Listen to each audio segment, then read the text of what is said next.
नमस्ते इतिहास प्रेमियों। आज मैं प्राचीन मिस्र की अद्भुत दुनिया में आपको दुनिया की सबसे पुरानी बची हुई पत्थर की इमारत जोसर के पिरामिड के बारे में बताने जा रहा हूं। जब कोई मिस्र के पिरामिड का जिक्र करता है तो आपके दिमाग में गीजा का महान पिरामिड आता होगा, लेकिन चलिए आज से लगभग 450 साल पहले चलते हैं। जोसर का पिरामिड, जिसे स्टेप पिरामिड भी कहा जाता है, प्राचीन इंजीनियरिंग का एक अद्भुत नमूना है। यह वास्तुकला का रत्न फेरोन जोसर के लिए उनके प्रतिभाशाली वास्तुकार इम्होटेप ने बनवाया था। जी हाँ, वही इम्होटेप जिसे अक्सर पॉपुलर कल्चर में मम्मी समझ लिया जाता है, लेकिन असल में इम्होटेप एक बहुश्रुत व्यक्ति थे, अपने समय से बहुत आगे।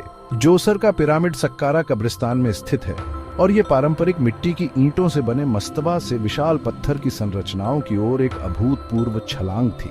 इतिहास में यह पहली बार था जब इतने बड़े पैमाने पर पत्थर का निर्माण किया गया था, जिसने मिस्र के शासकों के दफनाने के लिए नए मानक स्थापित किए। पिरामिड का डिजाइन अनोखा है, जिसमें एक के ऊपर एक 6 मस्तबा जैसी सीढ़ियां रखी गई हैं, जो लगभग 60 मीटर की ऊंचाई तक पहुंचती हैं। केवल इसका आकार ही प्रभावशाली नहीं है, बल्कि इसका नवाचार भी है। इम्होटेप के डिजाइन में भूमिगत सुरंगों और कक्षों का एक जटिल नेटवर्क शामिल था, जिसे बाद के पिरामिडों का प्रोटोटाइप माना जाता है। कल्पना कीजिए कि आप इस प्राचीन स्थल पर घूम रहे हैं, इतिहास के भार और शुरुआती वास्तुकारों की प्रतिभा को महसूस कर रहे हैं। यह मानवीय रचनात्मकता और अपने नेताओं को भव्य, स्थायी तरीकों से सम्मानित करने की प्रेरणा का प्रमाण है।